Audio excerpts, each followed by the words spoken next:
not an exaggeration to say I owe my writing life to Kurt Vonnegut, Jr. It began when I was a senior at Shortridge High School. I had the courage to tell a teacher that I wanted to be a writer. And he said, well, there's this one fella did that, a boy named Vonnegut. Sometimes has stories in the Saturday Evening Post. So I started going to the barber shop to read Vonnegut stories in the Saturday Evening Post. I read all his books as they came out. And when I began to write, I sent him my books. And it so happened that in 1969, after several nonfiction books, I wrote my first novel. And I was thrilled that the person who wanted to publish it was Seymour Lawrence, known as Sam, who was Vonnegut's publisher.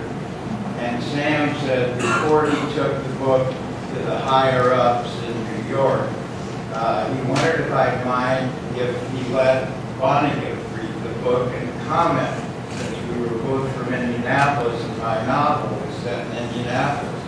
At that time, I'd only met Vonnegut once in my life, and I had no idea what he would think of my novel. It certainly wasn't anything like his work in either style or, God knows, in substance. But I said, well, why not? Go ahead. The next thing I knew, Vonnegut had sent a telegram to the publisher saying, you must publish this important novel. Get this boy in our stable. And Vonnegut was really the godfather of going all the way. As if it weren't enough to have written that telegram, he reviewed the novel for Life magazine. And in the review, like Vonnegut would, he began with full disclosure. He said, Dan Wakefield is a friend of mine. We have boomed each other's books. We even went to the same high school. So I would tell you his novel was good, even if it was putrid. Only Vonnegut would have thought of the word putrid. He said, but I would not give you my word of honor that it was good. And I give you my word of honor, it was good. Our long friendship took a new dimension in 1985 when I published an article in the New York Times Magazine called Returning to Church, which was about my giving up my long years of collegiate atheism and going back to the Christian faith of my childhood.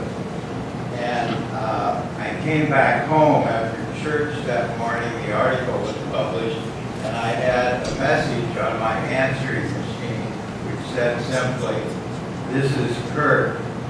I forgive you."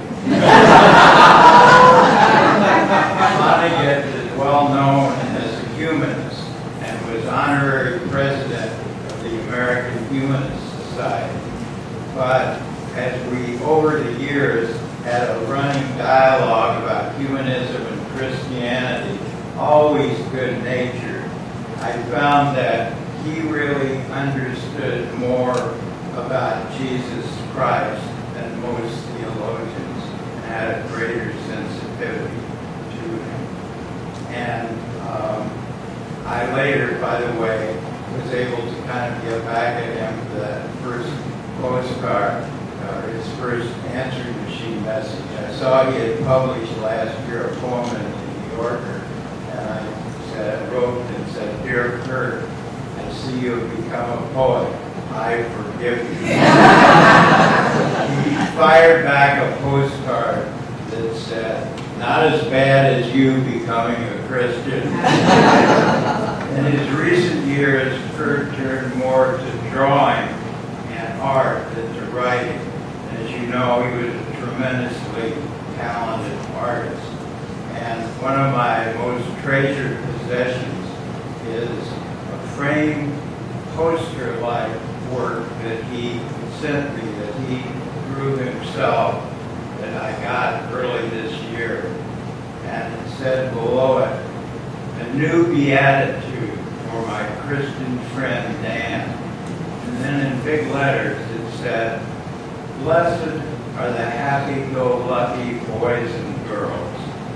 And I called him up to thank him, and I said, but Kurt, what's the origin of this? And he said, well, he had always disliked the line, blessed are the meek, because it made him think of a hangdog bunch of people. And he had found a French translation to the Bible that instead of saying, blessed are the meek, in French it said, blessed are the debonair.